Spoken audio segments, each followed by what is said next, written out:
stalemate as the Biafran army began to stand its ground and maintain control of key cities and towns. Within the nation itself, the civilian population tried to carry on living life as normally as they could. With most of the men and boys on the battlefront, it was up to the women to manage the day-to-day running of the country. But as the war raged on, any hopes that the civilian population had of continuing to live their normal lives began to fade away. With both sides unable to reach an agreement, despite several attempts at peace talks, including one in Ethiopia presided over by Ethiopian Emperor Haile Selassie, the Gowon administration came to the very reckless conclusion that the only way to break the deadlock would be to trigger its nuclear option.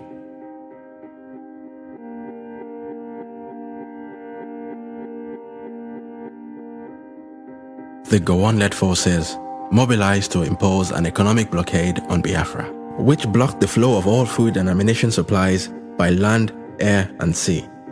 This move would turn out to be perhaps the single most destructive political decision in West African history, as it would ultimately lead to the death by malnourishment of an estimated 2 million civilians, most of whom were children suffering from the protein deficiency disease known as kwashiorkor. You see, prior to the war, dietary protein in the Biafran diet primarily consisted of locally sourced seafood, as well as dried stockfish, which was imported from Norway. Other sources of protein such as chicken, pork, and beef were generally only enjoyed on special occasions, as they were often too expensive for the wider population. But as the blockade prevented the importation of Norwegian stockfish, and also restricted the local fishermen's access to the seas, the region's protein supplies were quickly depleted, and the national diet was reduced to almost 100% starch. As the war took place around the golden era of TV media, the images of millions of malnourished Biafran children, projected on TV sets worldwide, would be one of the global community's earliest introductions to the now infamous trope of the starving African child.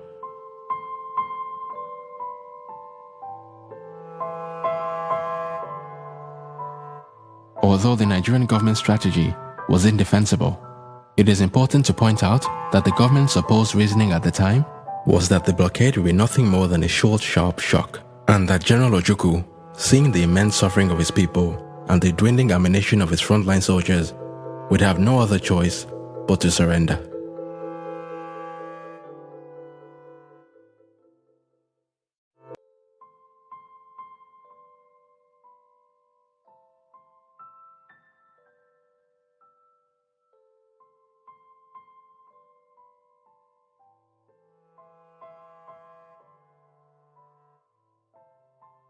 However, what the Nigerians had failed to realize was that the Biafran state had secured the support of a foreign benefactor of its own. Although the only countries to publicly recognize the state of Biafra were Tanzania, Gabon, the Ivory Coast, Zambia, and Haiti, Charles de Gaulle's France had taken a secret interest in Biafra as it saw it as the perfect addition to its sphere of influence in West Africa. According to French President Charles de Gaulle, Biafra was a just and noble cause, and so working closely with the French-aligned governments of the Ivory Coast under President Félix Houphouët-Boigny and the Gabonese Republic, led by President Omar Bongo, the French government helped to prolong the war by providing Biafra with weapons, mercenary fighters, and as much food as could be smuggled past the Nigerian blockade. France also publicized Biafra's cause on the international stage, describing the situation as nothing short of a genocide.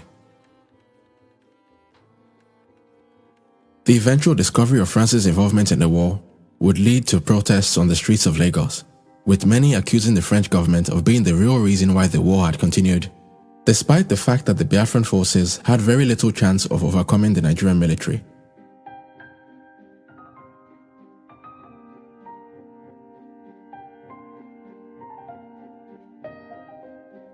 But did France really get involved in the war simply because Charles de Gaulle considered Biafra to be a just and noble cause?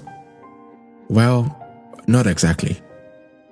France's involvement was all about economics and had very little to do with some romantic desire for the Biafran people to share in the French ideals of liberté, égalité, and fraternité.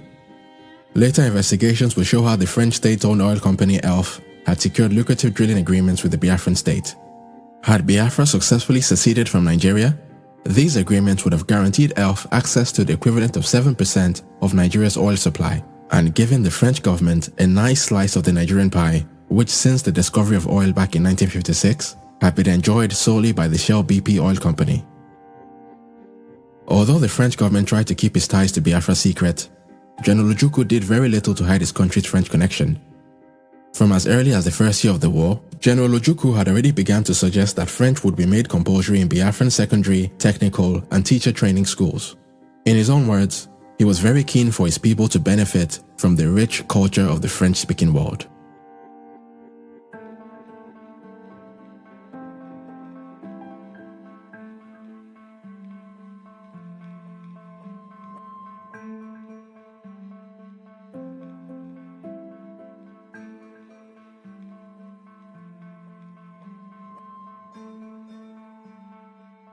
As the death toll began to rise,